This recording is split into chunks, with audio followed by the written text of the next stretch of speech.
please bring your agenda, your green folder, and a pencil to the table beside the computers. Let's review subject-verb agreement with plural subjects made with S, IES, and ES, and singular subjects where we circle the correct verb to use. Before we do, let's practice the signal. Today is Wednesday. What is today? Do we arrive to school in the morning or in the afternoon? And what color is this pencil? Good job. Great work on waiting for the signal and then answering in unison when you hear the signal. So let's practice subject-verb agreement. You're going to complete this subject-verb agreement worksheet, and you'll look at the subject to determine if it's singular or plural. If the subject is singular, you'll choose a singular verb, and if the verb is plural, you're going to choose a plural verb, like we worked on last time. I'm going to pull up the visual aid from last time, that way you can look at it and refer back to it if you need to do so. You'll have 10 minutes to complete the review. Here's your worksheets. Let me pull up the visual aid.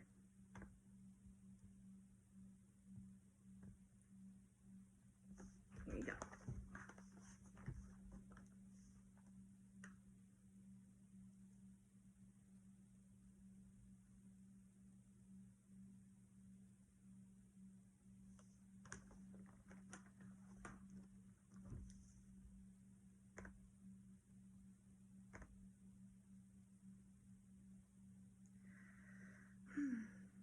Okay, so like I said, we're going to be working on subject-verb agreement today again.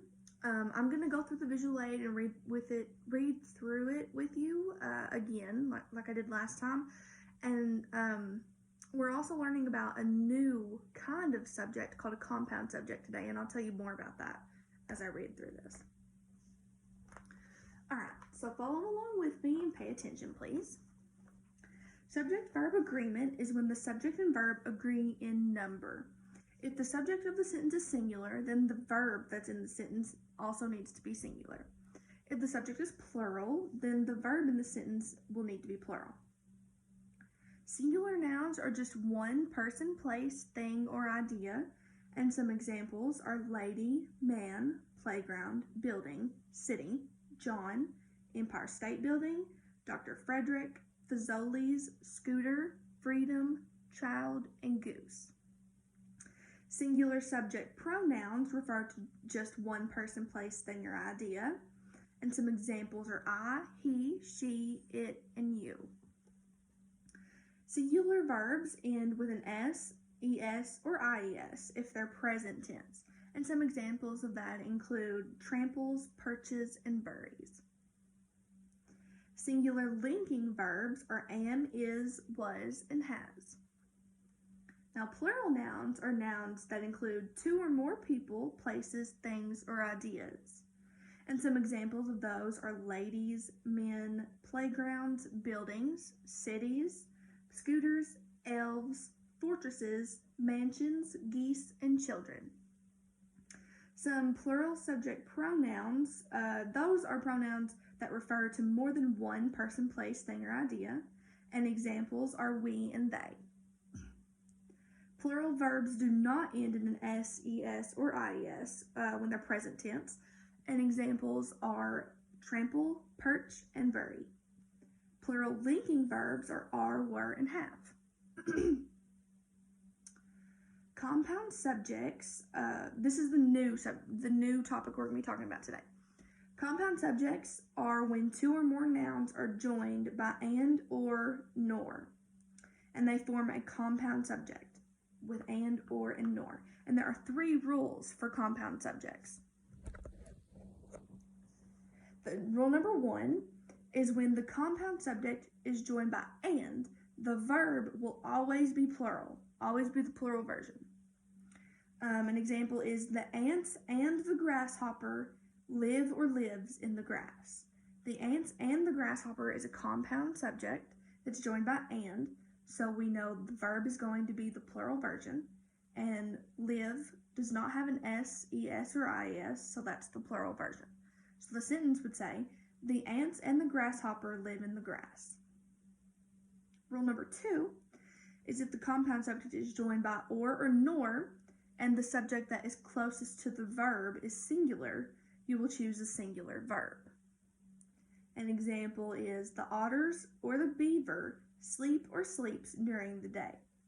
So the otters or the beaver is the subject. It's compound because it's joined by or. The otters is plural, but the beaver is singular, and beaver is closest to the verb, so we choose the singular verb. And sleeps is our singular verb.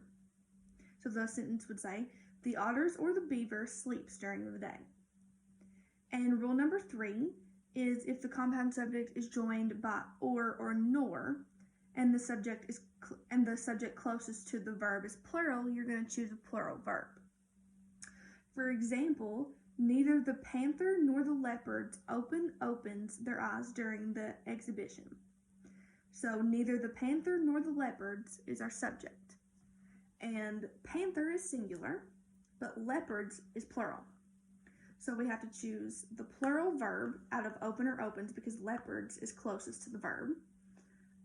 And we know our plural verbs do not have s, es, or ies, so open is going to be our plural verb. And the sentence says, neither the panther nor the leopards open their eyes during the exhibition.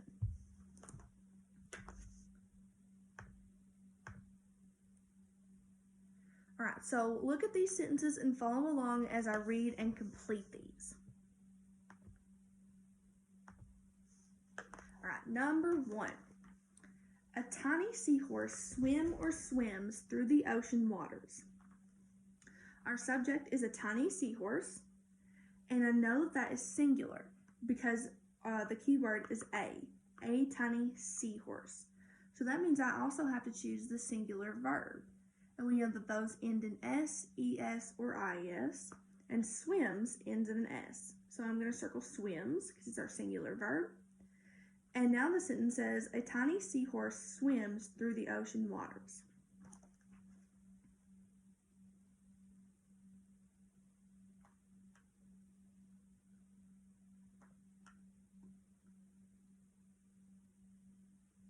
Okay, so number 2. Lions, gazelles, and tiger roams along the African grassland. Lions, gazelles, and tigers is our subject, and they make a compound subject because of the word and.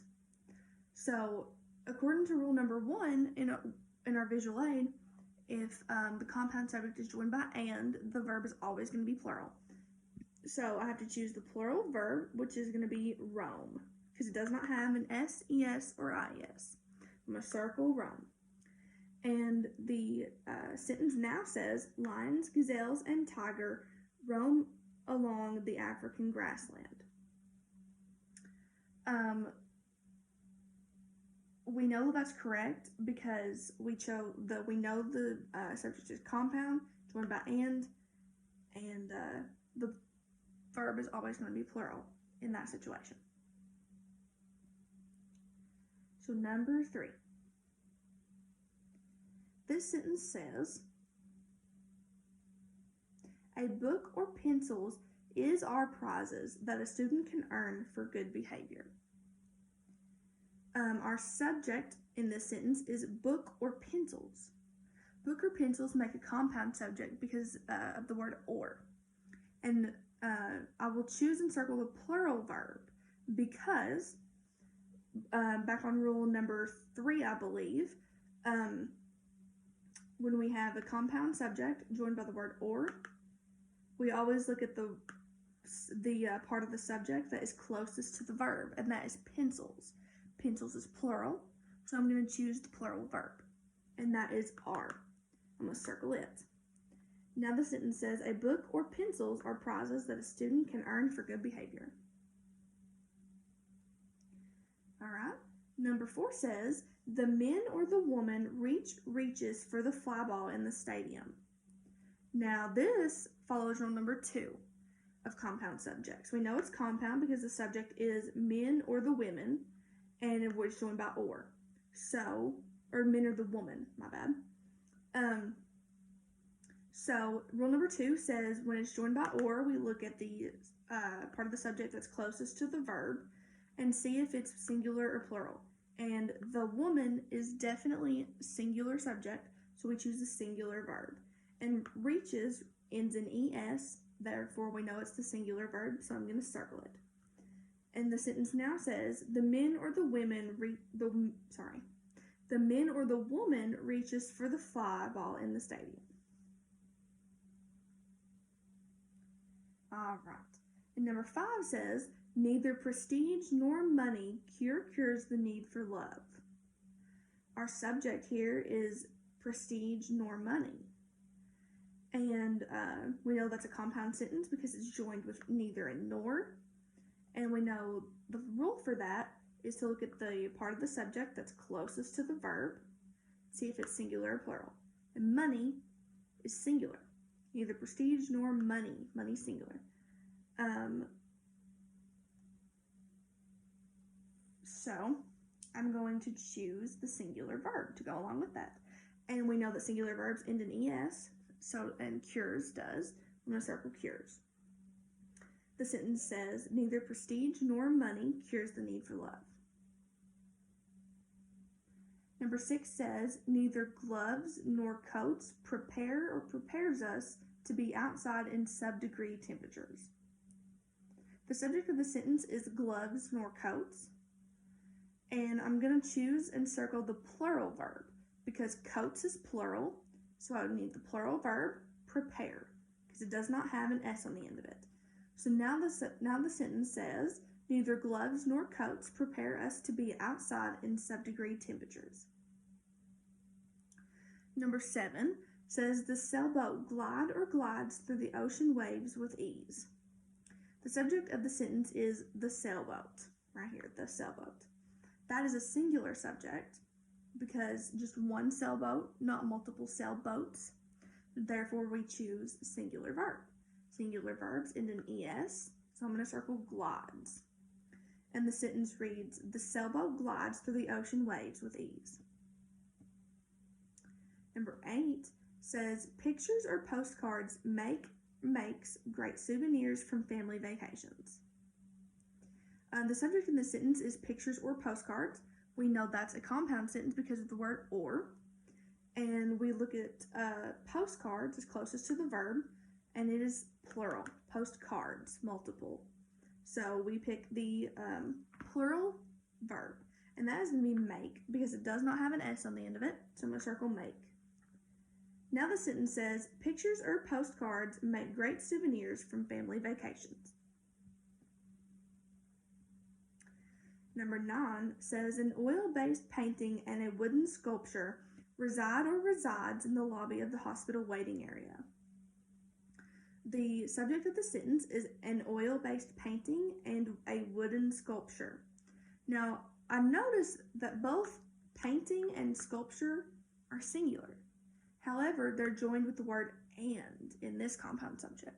So according to rule number 1, we know that even though painting and sculpture are singular, the subject altogether is plural because of the word and. So we have to choose a plural verb to go along with it. And looks like reside is going to be our plural verb because it does not end s, es, or ies. So I circle reside. And the sentence now says, an oil-based painting and a wooden sculpture reside in the lobby of the hospital waiting area. Number 10 says, neither an apple nor oranges replace or replaces the antioxidants found in blackberries. So our subject is neither an apple nor oranges. And we know the word nor means we look at the noun that is closest to the verb. And that is oranges. Oranges is plural, so we put the plural verb. And that's going to be replace. I'll circle replace. And now the sentence says, neither an apple nor oranges replace the antioxidants found in blackberries. Whew. Okay, so now we're going to practice some together. And let me pull it up.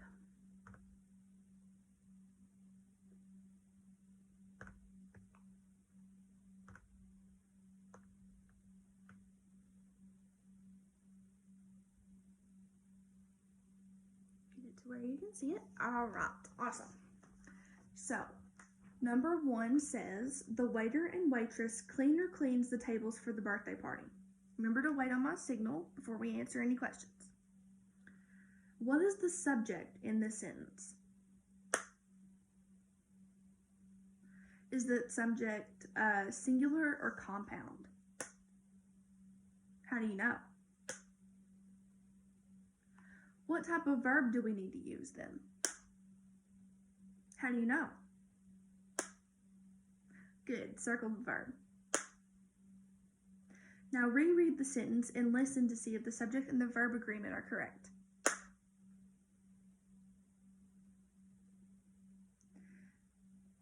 Number 2 says, the girl or the boy raises the flag in front of the school. What's the subject in this sentence? Is the subject singular or compound? How do you know? What type of verb are we going to need to use then? Good. And how do you know that? All right, circle the verb.